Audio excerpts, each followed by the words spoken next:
النجاح مع فاينورد ومع ايندهوفن كان فاتح، والنجاح اكيد مع المنتخب الهولندي فتح لك الطريق للانتقال للدوري الايطالي بكل تاكيد. اي سي ميلان، برلسكوني، ثم توقيعك بعقد في الوقت ده كان اعتقد 7.9 مليون دولار، وهو رقم ضخم للغايه في الوقت ده. انتقالك كان عامل ازاي للميلان ورغبتك في الوجود في الميلان، ثم مزامله فان باستن وايضا فرانك ريكارد، اللعب بكل تاكيد في ايطاليا والسيطره على الكره الايطاليه والاوروبيه لفتره؟ Yeah, so we won 2 championships in a row, and Milan was pulling at me. But I thought that I would stay in Eindhoven.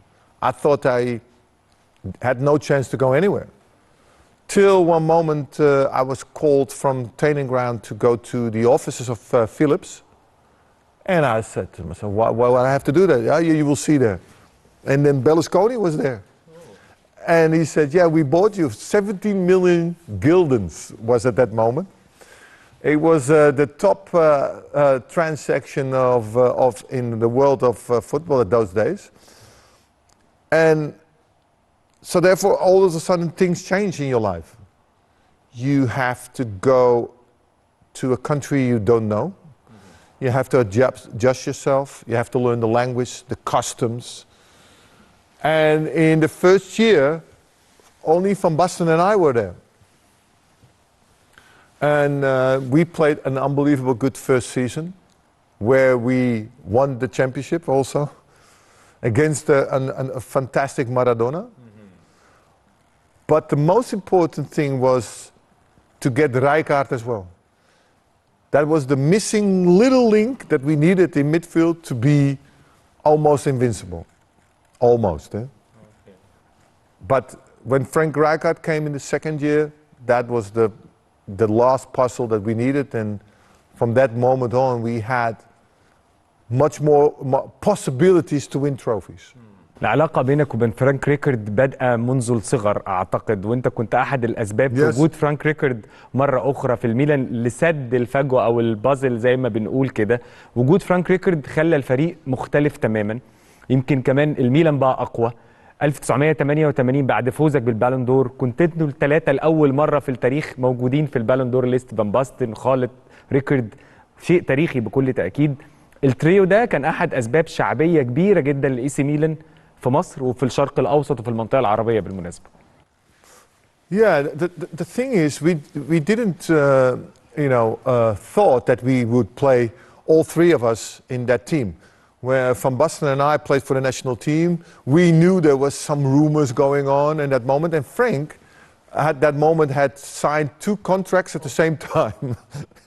So you can't do that, 2 different clubs.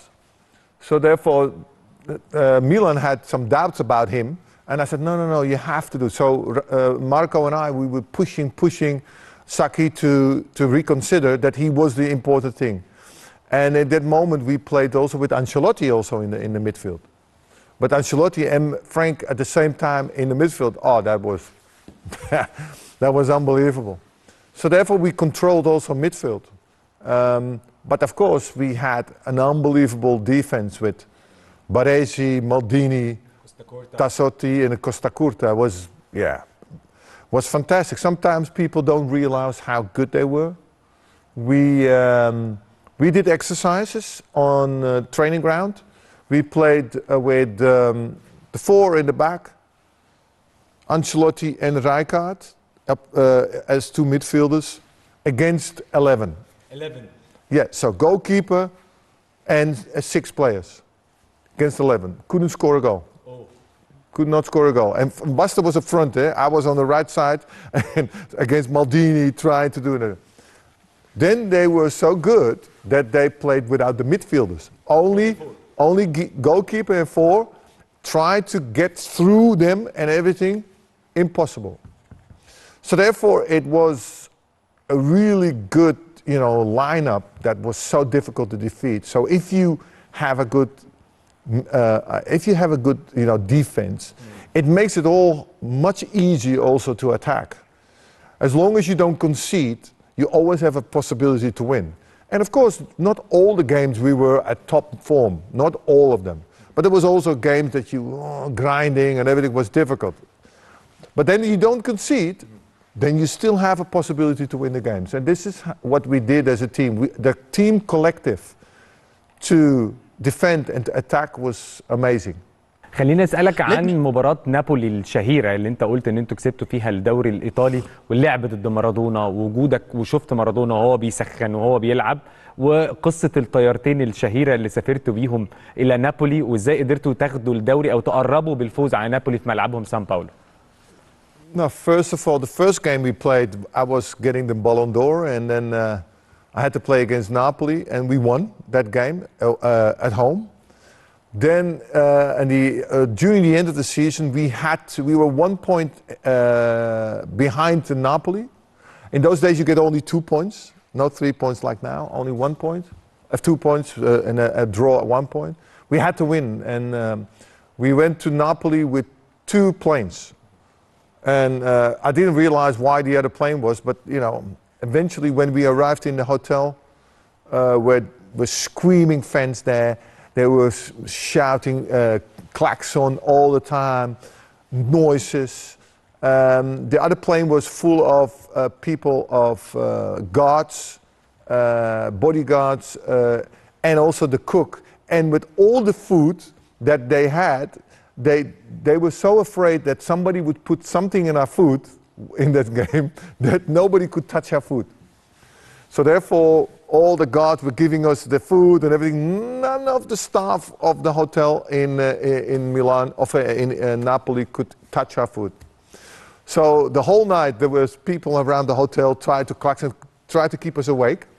Next day we were going to the stadium.